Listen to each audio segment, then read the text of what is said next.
অভিযোগ তুলে লাভ নাই, ওনাদের নেতাদের নামে তো হাজার হাজার অভিযোগ। ঠিক জায়গায় গিয়ে বলুন, কমপ্লেন করুন, আর যদি এতে কোনো অপরাধ হয় সেটা খুঁজে দেখবেন। কেউ দেখা করতে পারে, কথা বলতে পারে, অভিযোগ জানাতে পারে, আর সেটা যদি ওনাদের জানা হয় ওনারা জিজ্ঞেস করুন যে সত্যি দেখা করেছিল না, কি ব্যাপার। সুপ্রিম কোর্ট তো খোলাই আছে, যাচ্ছেন না কেন? রাস্তায় অভিযোগ করেন না।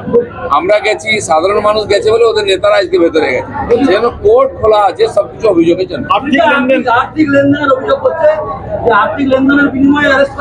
অভিযোগ বললে হবে না, ওনারা কোর্টকে ভয় পান, খালি জামিন নিতে যান।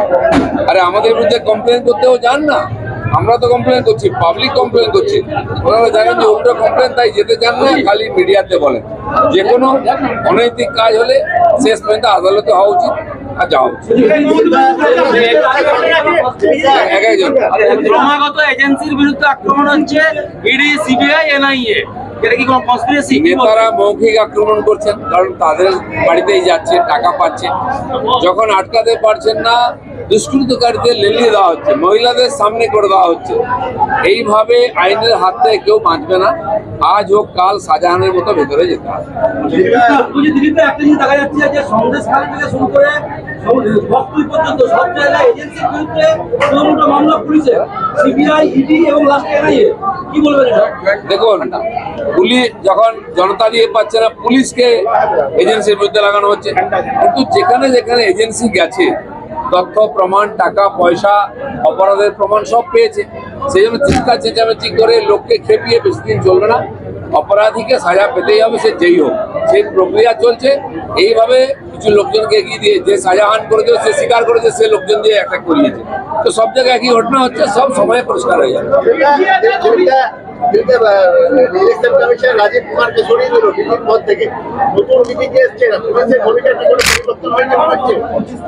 দেখুন, এটা একটা প্রক্রিয়া। কারো উপরে যদি কমিশনের বিশ্বাস আস্থা না থাকে, বা তার যোগ্যতা সম্বন্ধে, তার ব্যবহার সম্বন্ধে সন্দেহ থাকে, তাকে সরাতে পারে।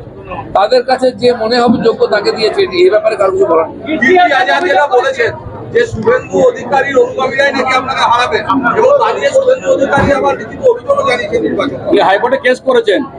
শুনুন, ওইসব আমি ধারি না, কে কি বলবো।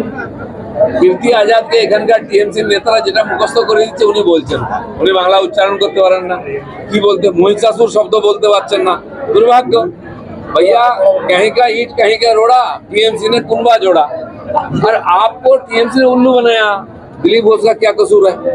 उल्लू बन चुके हैं, आप निकलने की चक्कर कर रहे हैं, पतली गली देख रहे हैं। अभी 6 तारीख बहुत दूर है, 4 तारीख, उसके पहले ही बंडल हो जाएगा सब। অভিযোগ করেছে যে রাষ্ট্রায়ত্ত কারখানার জমিতে যখন উচ্ছেদ অভিযান চলছে, তখন দিলীপ ঘোষ আজকে সেই ডিএসপির জমিতে ইলিগালি একটা বিধায়ক কার্যালয়ের উদ্বোধন করছে। এমন একটা চাঞ্চল্য। টিএমসি অফিসগুলো আমি তো খড়গ করেছিলাম, রেলের কোয়ার্টার, রেলের জমি দখল করে ওরাই শুরু করেছে।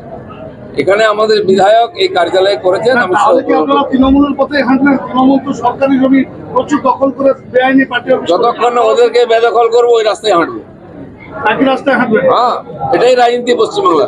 আমি ময়দানের বাইরে গিয়ে লড়াই করবো না, ভেতরে ঢুকে মার। আমি এখনো প্রচার শুরু করিনি, বিদায় এমপি কি আসবে। আমি শুরু করি, টের পাবেন ঝাঁজ, তারপর উনি আসবেন। আন্দামান হয়ে গেল একদিন প্রচার করে। মর্নিং ওয়াক আর চা চক্র শুরু করেছে কাছ থেকে কিনতে হাজার, এটাও বলেছে যে আপনাকে নাকি প্যাকিং করে আন্দামান পাঠিয়ে দেওয়া হয়েছে। আগে দিলীপ ঘোষের সঙ্গে হাঁটো, আজকে ঠেলায় পড়লে বিড়াল গাছে ওঠে। উনি মর্নিং ওয়াক করছেন, জীবনে করেছেন কি আমি জানি না, সবে তো শুরু। এবারে দেখুন, অনেক কিছু দেখবেন। ববি হাকিম বলেছে শোলে সিনেমার মতো যখন গব্বর আসতো, তার আগে শ্যামা কালিয়াদের দেখা যেত। এ রাজ্যেও ঠিক একইভাবে বিজেপি কেন্দ্রীয় এজেন্সিদেরকে আগে পাঠিয়ে ভয় দেখাচ্ছে।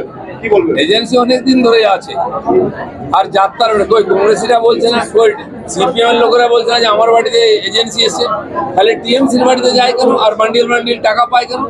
আগে একটু বাড়ির দিকে তাকান, তারপর বলুন। পাবলিক জেনে গেছে আমাদের আসল চরিত্রটা। ধন্যবাদ।